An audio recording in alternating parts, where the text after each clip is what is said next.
We back. We back. All right, let's do this.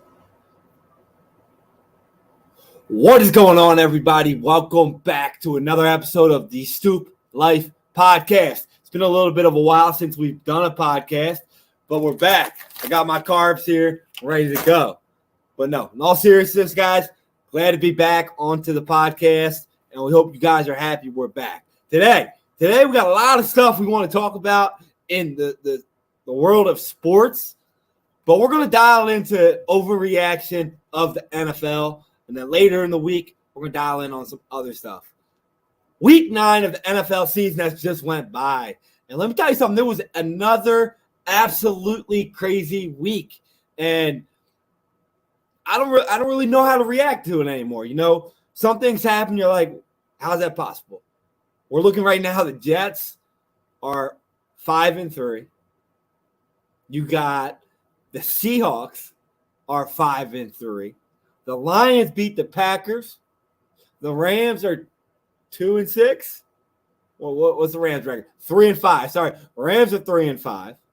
You got, you got Vikings are 7-1. Eagles undefeated. We're gonna start there. We're gonna start with the Eagles for one reason. Number one, I'm from Philly. Our podcast is based in Philly, so we're Phillies fans right here. Not all of us. But, hey, we're going to start with the Eagles. And my overreaction for you guys on the Eagles is I think it's an overreaction thinking that the Eagles are going to go undefeated. I'm not saying the Eagles aren't a good football team. All I'm saying is this. Last 2 seasons, we had 8-0 Cardinals. They went 8-0. What happened after? They trashed. Eagles are kind of built like them. We're a little bit better. Kind of built like them, though. The year before that, we had the Steelers were 11-0. We all know they weren't that good. So numbers aren't with us. Numbers aren't with them. Eagles do have a pretty easy schedule coming up, but in the NFL, there's no easy schedule. There's no easy games. So I think you guys need to settle down, calm the courses. And to be honest with you guys, I wouldn't want an undefeated season unless we win the playoffs and the Super Bowl, which that's hard to do as well because I don't want the team to have the pressure to keep it alive, to be honest with you. So if we're going to lose a game, let's lose it now. But we'll see. I don't know. I don't know when they're going to lose. Everybody's overlooking the Packers still. I get it. But it's still Aaron Rodgers. Aaron Rodgers statistically kills the Eagles. You got Indianapolis, new coach out there. That'll be a tough game, even though they suck. And then you got Tennessee. We got Tennessee. We got to play. They got King Henry. We've seen what they did last night.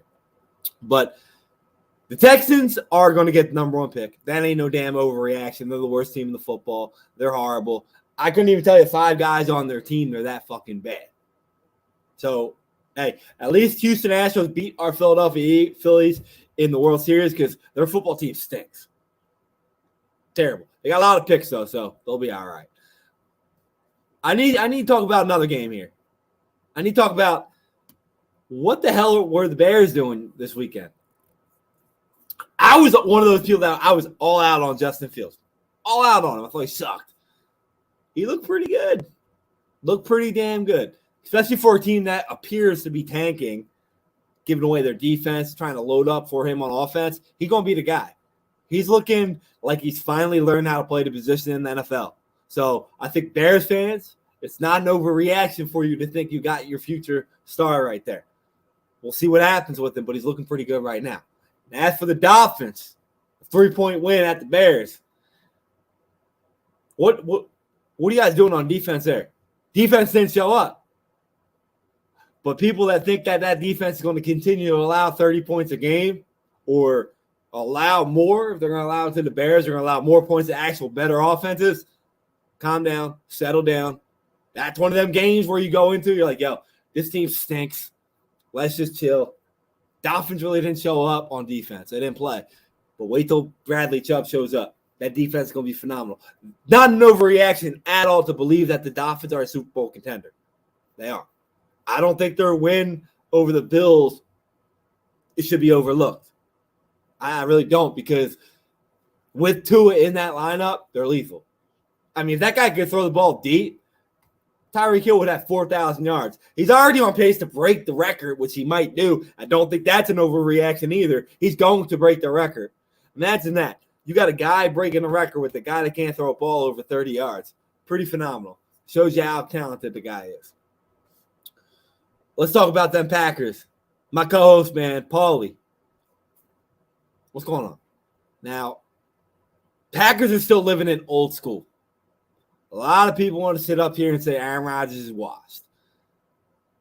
I don't necessarily think he's washed. I just don't think he wants to put his 100% into this team because they're not putting it into him. They're not. I don't think he's back next year. I think he might retire or he's going to go somewhere else, like completely different. But he's not back with the Packers next year. I don't see it. They're throwing up the flag right now, the white flag. They're saying we're done. We're getting picks because you see all these other teams making these moves, selling their draft picks, getting key players, winning Super Bowls because of it. And the Packers are saying, oh, no, it's too much. They know they're not good enough to win the Super Bowl this year, so they're not even going to try. It's pathetic. But, hey, I love to see it because I hate the Packers. I hate Aaron Rodgers. Sorry, Paul. I hate him, but it is what it is. But they're still a scary team because they still got Aaron Rodgers on the team. They got a lot of injuries, but, hey, whatever. How about them Colts? Wow. They're not tanking, though. Think about that. They're not tanking, though. That's the crazy part. They're that bad. They scored 3 points. They benched Matt Ryan. But what do you expect? I expected them to be really good this year. But I'm not surprised because it's the third old quarterback you're bringing in, and you're trying to repair a hole. You got that Flex Seal thing on that commercial where the guy's putting the rubber on and saying it's going to heal it. They have to get a quarterback. They have to. They got Andrew Luck. He left. Now they're in the same loophole. It's their own fault. They fired their coach. Jeff Saturday's going to come in there and turn it around. Watch out for them. I'm telling you. Watch out for them. They're going to switch it around. They're going to be a team that is going to show up now. They're going to be better. I don't know how much better, but they're going to be better. So watch out for them. I can't believe I'm sitting up here and saying the Jets are real. But with a 20-17 win over the Bills, how can you not say that? Their defense is actually legit and lethal. In the second half of that ball game, they shut down the Bills and put menace on Josh Allen. Killed it. No touchdowns, 2 picks for Josh Allen. He got crushed. Watch out for the Jets. They got the division. They got 6-3 Jets, the 6-2 Bills, the 6-3 Dolphins, and the what are the Patriots? 5-4 Patriots. Patriots are the last team in that division. I don't want to play that division. It's pretty damn tough. Pretty damn tough. Now how about the 6-3 Seahawks? I thought they were done. I thought they were going to be one of the worst teams in the league. Not 6-3. Going to Germany to play a team that they're actually winning a division, Seahawks, and the Bucks aren't. Well, they are winning the division, but they're 4-5. A horrible 4-5. 6-3. One thing I want to say about Seahawks is this. I watched a lot of their games, and it's not no overreaction that they're a legit team. They really are for 2 reasons. Number 1, they put pressure on the wide receivers. Number 2, they can run the fucking ball, which allows the quarterback to get his wide receivers who are talented open and hit them. So watch out for the fucking Seahawks, guys. They're pretty damn good. They're pretty good. As for the Chiefs-Titans, which we watched last night, if the Tennessee Titans could get a passing game, they would kill everybody. I don't know how many of you people watched that game last night, but Derrick Henry is the best player in football. I don't give a fuck what you're saying. If you watched that game last night, they had 7, 8, 9 guys in the box knowing they were going to run, and Derrick Henry still ran the fuck over them. Now imagine if they had a passing game where you actually allowed King Henry some freedom to actually run more, to have holes. What would he do? Every single time he had a hole last night, he had 30, 35-yard run. Watch out for them. They're going to get some guys back. Robert Woods is going to get healthy. They're going to get Treylon Burks is going to come back. They're going to be pretty good going forward. I'm telling you. Watch out for them. Watch out for them. They're going to be a tough team come playoff time. Again, they play defense. They run the ball. Exactly what I was just talking about with the Seahawks. So, I mean, listen, guys. they're legit too. They might have lost that game, but the overtime, Kansas City, going to be a good game.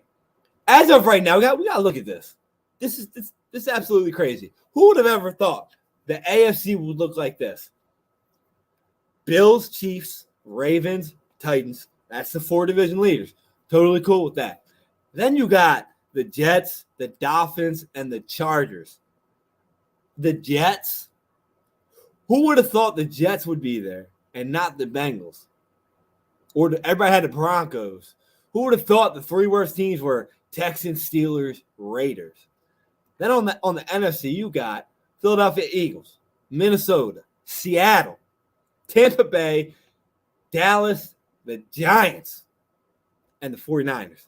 Right behind them, you got somehow the Atlanta Falcons. It's going to be interesting to see what happens coming down the road. A lot of things are going to happen.